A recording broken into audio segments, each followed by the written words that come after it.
Hello, my name is Kit Beaudry with MarineMax Pensacola, and today we're going to take you on a walkthrough of our most recent trade, a 2016 Searay 240 Sundeck.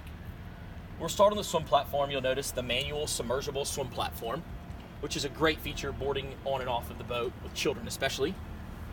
Next, you'll notice on the large sun pad, different angles you can recline it. Moving into the boat, large spacious cockpit. To your captain's chair with a flip-up bolster seat.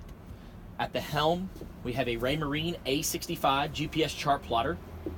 Digital throttle shift. This boat does have the 6.2 Mercruiser, 300 horsepower with 26 hours. Off to the port side over here, you notice your flip-flop seat, which is nice. If you have any guests that are skiing or tubing, you can spot.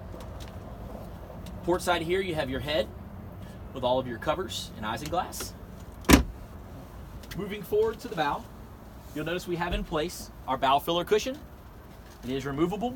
It makes so you can walk all the way to the bow to access your boarding ladder and your anchor. We'd like to thank you for watching this video, and remember, we're always open at MarineMax.com.